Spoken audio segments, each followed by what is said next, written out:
Zikir sampai tertidur. Zikir ni ikutlah nak zikir gapo, cuma ada ulama kata makruh zikir la ilaha illallah. Ketika nak tidur jangan zikir la ilaha illallah. Apa? Takut jenera. Apa takut jenera? Moleklah. Takut kita la ilah perut mati. Sudah. Maksud la ilah tiada Tuhan. Tiba-tiba mati dengan kalimah la ilah. Kalau kita ngatuk sangat, kita nak ni tidur. Tiba-tiba kita ngatik la ilaha, la ilah. Perut mati tidur. Sudah. Kalau la ilaha illallah tidur tak apa. La ilah saja berhenti. Hukum dia makruh hukum dia nah.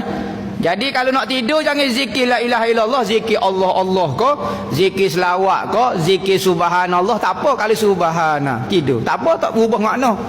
Tapi kalau la ilaha illallah, la ilah meninggal, sudah, tak ada masalah. Maka ulama kata makruh hukum dia.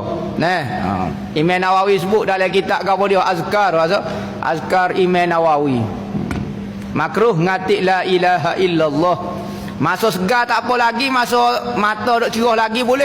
La ilaha illallah, la ilaha illallah, la ilaha illallah. Tapi kalau ngatuk sangat tukar zikir lain.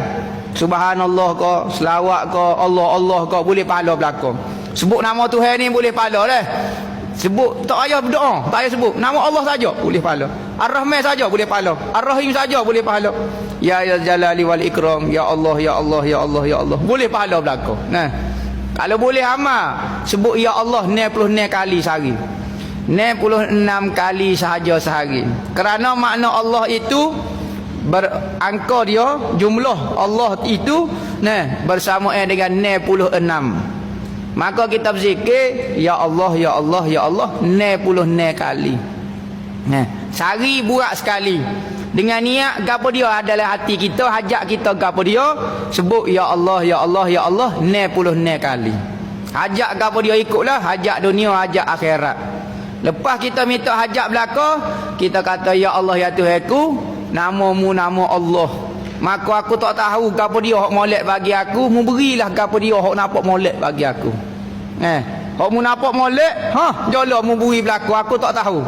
Maka sebut ya Allah 96 kali. Pendek tu 96 kali tu. Sekali sehari ya. Berserta dengan niat lah, kita niat gapo dia. Ada setengah tu tak payah niat tak apa. Mungkin Tuhan je tahu gapo dia hok molek bagi kita. Sebut saja. Ada tu Tuhan nak beri kepada kita benda tu. 96 kali ya Allah ya Allah ya Allah 96 kali. Berdasarkan sabda Rasulullah berzikir ketika nak tidur ni mari mana?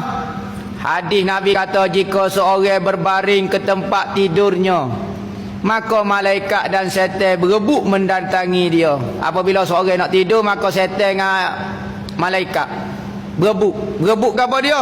Malaikat berkata ya Allah tutupkan amalannya dengan kebaikan. Buat benda baik. Mu nak tidur ni, belah sekali mu buat benda molek. Maka sedekah syaitan berkata tutupkan dengan benda tak comel. Tutup dengan benda tak comel. Adapun jika hamba tersebut berzikir kepada Allah Ta'ala sampai tertidur, yakni tidur dengan kebaikan, maka malaikat akan menghambak menyingkirkan syaitan dan bermalam bersamanya dan menjaga dia. Tak mengigar, tak bergapo. Amal berzikir, kita mimpi benda-benda menakutkan kau gapo dia, berzikir kena banyak. Ni daripada muda pak tua mimpi hatu. Dah tak ajar berzikir, ajar berzikir, baca ayat kursi, minta dengan Tuhan. Ya Allah ya Tuhanku, lupakan segala benda-benda yang mengerikan, benda-benda yang menakutkan aku. Hilangkan segala mimpi-mimpi buruk. Sebut lagu tu.